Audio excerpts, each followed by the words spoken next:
You wake up, drive through traffic, get to work. Your boss fills you with orders and you go home exhausted without giving time to your wife and to your kids. And you have to repeat all this for 40 years. And after all this, you still end up broke at retirement. That's not a guess. That's a fact, backed by data. According to a 2023 Federal Reserve report, nearly 37% of American adults wouldn't be able to cover a $400 emergency expense without borrowing money or selling something.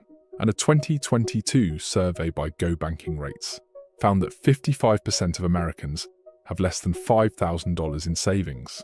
So here's the real question. Why do some people manage to flip their financial situation completely in just 2 years, while others keep spinning their wheels for decades? The answer isn't luck, it's not a high salary, and it's definitely not being born into the right family. It's a specific set of decisions, habits, and systems that the average person is never taught. And I'm going to walk you through every single one of them right now, step by step. I want to be clear about something before we get into this. This isn't a video about get-rich-quick schemes or some magic formula that will make you a millionaire overnight. What I'm about to share with you is built on real financial research, behavioral economics, and the actual patterns that separate people who break out of financial struggle from those who stay stuck. 2 years is enough time to completely transform your financial life if you follow the right sequence. Not every year, not every decade. 2 years, but only if you stop doing the things that are silently keeping you broke and start doing the things that actually build wealth. So, leave a like and let's start. Part 1. The real reason you're not getting ahead. Let's start with something most people don't want to hear. The reason most people stay poor has nothing to do with how hard they work. According to data from the Bureau of Labor Statistics, the average American works about 1,800 hours a year. That's not a lazy country. People are working hard, the problem is the direction of that effort. Here's a concept that completely changed how I think about money. There's a difference between working for income and building wealth.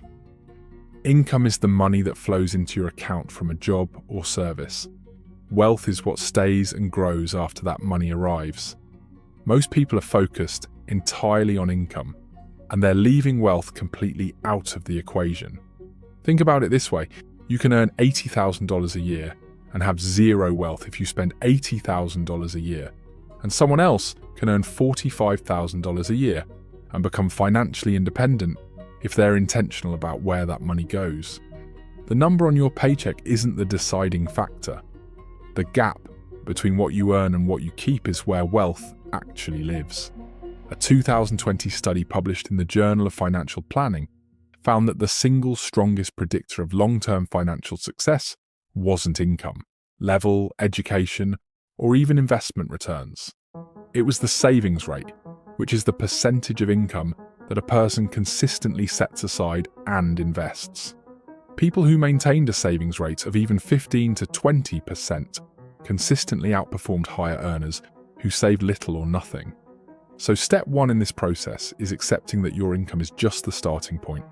What you do with it is everything, like opening your YouTube channel, since YouTube is the golden opportunity of this decade, and I can help you in my free community in the link below. Part 2. The 90-day reset and how to actually see your progress. One of the biggest traps people fall into is vague goal setting. I want to save more money. I want to be financially free someday. These statements feel good to say, but they produce nothing because there's no system attached to them. Here's a method that works, and it's backed by research. A study from the Dominican University of California found that people who wrote down specific goals and tracked their progress weekly were 42% more likely to achieve them compared to people who just thought about their goals without writing anything down. The system I recommend is breaking your financial goals into 90-day windows. 3 months is long enough to see real results, but short enough to stay focused and make adjustments if something isn't working. Here's how you apply it. At the start of every 90 days, you sit down and ask yourself 3 questions. First, what is one specific financial goal I want to hit in the next 90 days?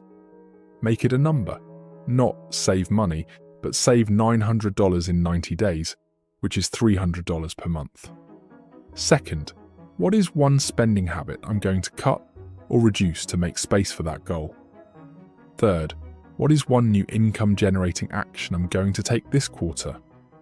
At the end of 90 days, you review. Did you hit your number? If yes, you level up the goal. If no, you look at where the gap was and adjust. This process rewires how you think about money over time. Instead of drifting through financial decisions on autopilot, you're making intentional choices in a cycle that compounds. Don't underestimate this. Over 2 years, you'll complete 8 of these 90-day cycles. That's 8 opportunities to course correct, improve, and stack progress. The numbers add up faster than you think. Part 3, the spending audit that changes everything. Before you can build wealth, you need to know exactly where your money is currently going. This sounds obvious, but most people genuinely don't know. A survey by Mint found that 65% of Americans had no idea how much they spent last month. That's like trying to lose weight without ever stepping on a scale. Here's what I want you to do. For the next 30 days, track every single dollar that leaves your account. Every coffee, every subscription, every Amazon purchase, every dinner out. Don't try to change anything yet, just observe. What you're going to find will probably surprise you.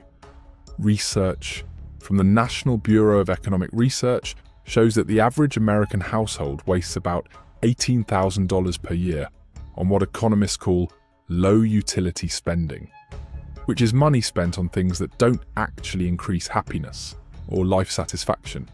That's $1,500 a month that most people are leaking out of their finances on things they barely notice or care about.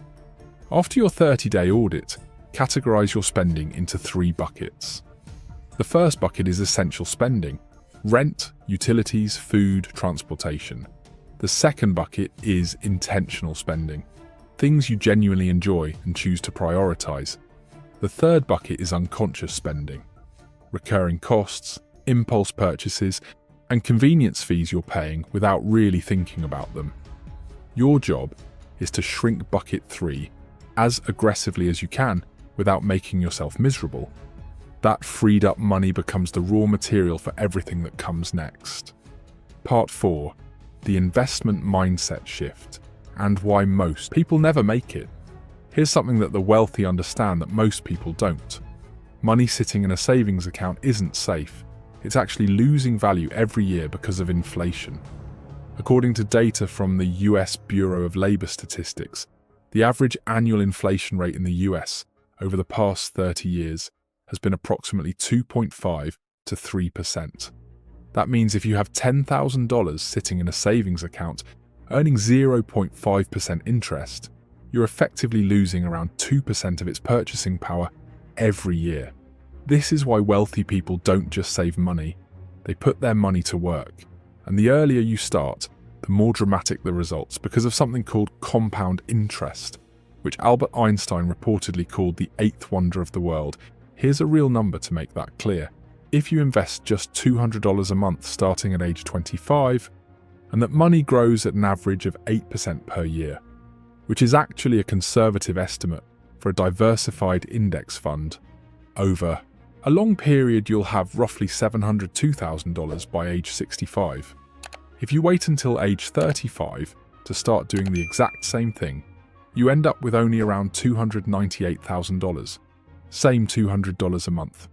But waiting just 10 years cost you over $400,000. Time in the market is more powerful than almost any other financial decision you can make. Now, you don't need to be a finance expert to start investing. You don't need to pick individual stocks or understand complex trading strategies. For most people, the most effective starting point is a low-cost index fund. Index funds track the overall performance of the stock market and have historically returned an average of around 7 to 10% annually over long periods. According to data from S&P Dow Jones indices, over a 15-year period, about 92% of actively managed funds underperform simple index funds. Translation: the boring, simple approach usually beats the fancy one. If your employer offers a 401k with a company match, that is your first investment move. Contribute at least enough to get the full match, because that's essentially free money. After that, consider a Roth IRA, which allows your money to grow completely tax-free. The key principle is this: start before you feel ready, because waiting for the perfect moment is how people end up at 50 with nothing invested. Part 5. Building a second income stream in your first 90 days. Here's a reality check. If your only income is from one source, your financial security is fragile. According to a 2021 report from Bankrate, about 45% of Americans have a side hustle.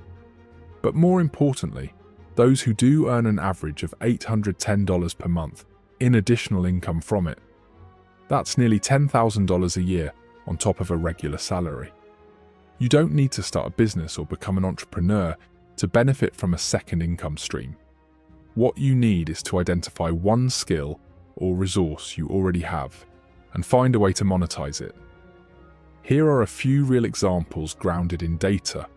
Freelance writing, graphic design, and web development are among the highest growth categories on platforms like Upwork and Fiverr, where skilled freelancers earn anywhere from $25 to $100 per hour. If you have a car, delivery services like DoorDash or Uber Eats allow flexible income on your own schedule. If you have a spare room, short-term rental platforms generate significant supplemental income in most US cities. If you have knowledge in a specific area, tutoring or online course creation are both low-cost ways to generate income from what you already know. The goal in the first 90 days isn't to replace your primary income. It's to generate an additional $300 to $1,000 per month. That extra money goes directly into investments, not into lifestyle spending. That discipline is what separates people who build wealth from people who earn more but stay broke. Here's a practical framework. Spend 5 hours per week on your side income in the first month, just exploring and testing. Increase to 8 hours in the second month as you identify what's working. By month 3, you should have a clear picture of what generates the most return for your time and double down on that. Part 6. The financial education loop. There's a pattern that shows up consistently among people who achieve lasting financial success. They never stop learning about money, not because they love finance, but because they understand that the rules of money change, and staying informed gives you an advantage. A 2022 study from the TIAA Institute and the Global Financial Literacy Excellence Center found that people with high financial literacy were significantly more likely to plan for retirement, manage debt effectively, and avoid high-cost financial products like payday loans. They also accumulated substantially more wealth over time compared to people with low financial literacy, even when income levels were similar. Financial education doesn't have to be complicated or time-consuming. Here's a simple loop that works.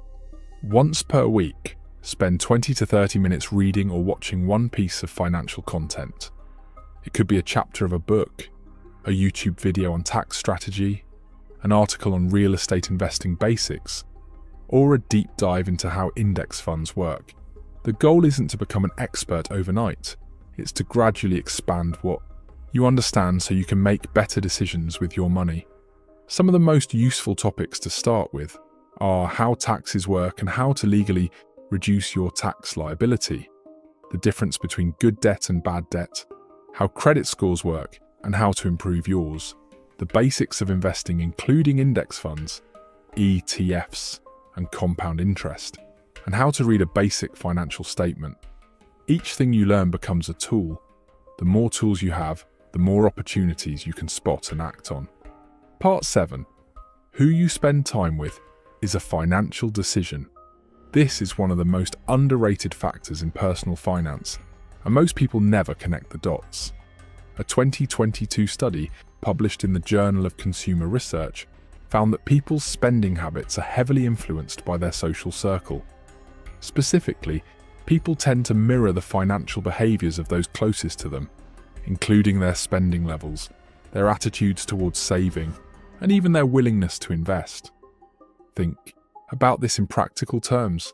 If everyone in your immediate social circle spends heavily on dining out, new clothes and vacations, the social pressure to keep up with that lifestyle is enormous, even if your income doesn't support it. On the other hand, if you surround yourself with people who talk openly about investing, building businesses, and building long-term financial security, those conversations shift your thinking and your behavior over time. This doesn't mean you need to cut off your friends. What it means is that you should be intentional about adding people to your life who are ahead of where you want to go financially. Attend local business networking events. Join online communities focused on personal finance and investing. Find a mentor, even a virtual one through books, podcasts, or YouTube channels, who demonstrates the financial mindset and results you're working toward. The research on this is clear. Your environment shapes your habits, and your habits determine your financial outcome. Part 8, the 2-year roadmap. All right, let's zoom out and look at exactly how all of these pieces come together over 2 years. In months 1 through 3, which is your first 90-day cycle, your job is to build awareness and infrastructure. You complete your spending audit. You set up your budget and identify how much you can save each month. You open an investment account if you don't already have one. You start working on one small side income source, and you commit to your 20 to 30-minute weekly financial education habit. In months 4 through 6, you start to see the momentum building. You're now consistently saving and investing. Your side income is starting to produce real money. You've identified your biggest spending leaks and cut them. You review your 90-day progress and set new targets. In months 7 through 12, you're no longer just managing your money. You're growing it. Your investments are compounding. Your second income stream is more established. Your financial knowledge is stronger, and you're making smarter decisions because of it. In year 2, months 13 through 24, the difference becomes visible. According to data from Vanguard, a consistent investor who contributes even modestly to a diversified portfolio over 2 years has dramatically better financial health than someone who makes no changes. By this point, you're not just surviving paycheck to paycheck. You have an emergency fund, you have growing investments, you have more than one income source, and you have a system that runs without you having to stress about money every week. The gap between where you started and where you are now isn't because anything magical happened. It's because you made a series of small, consistent, deliberate decisions compounded over 730 days. That's the whole thing. There's no secret. There's no shortcut. The people who change their financial lives in 2 years are the ones who take these steps seriously and don't stop when it gets inconvenient. Oh, and don't forget also to open your YouTube channel, since YouTube is the golden opportunity of this decade, and I can help you in my free community in the link below. Let's bring this back to the beginning. Most people are stuck not because they're lazy, not because they're unlucky, and not because they don't earn enough. They're stuck because nobody ever gave them a clear system to follow. The school system doesn't teach this. Most parents don't teach it either, and the financial industry has a financial incentive to keep things confusing. But the information is out there, and you now have a roadmap.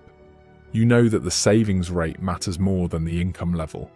You know how to use 90-day cycles to create momentum and track real progress. You know how to do a spending audit and identify where money is silently leaking out. You know the basics of investing and why starting before you feel ready is critical. You know how to build a second income stream without burning out. You know how to use financial education as a long-term competitive advantage. And you know that your environment and the people around you have a measurable impact on your financial trajectory. 2 years from now, you can either be in the exact same financial situation you're in today, or you can be somewhere completely different. The deciding factor is what you do with this information starting today. Don't wait for a better time. There isn't one. Start with one step. Track your spending for 30 days. Open that investment account. Earn your first $100 from a side source.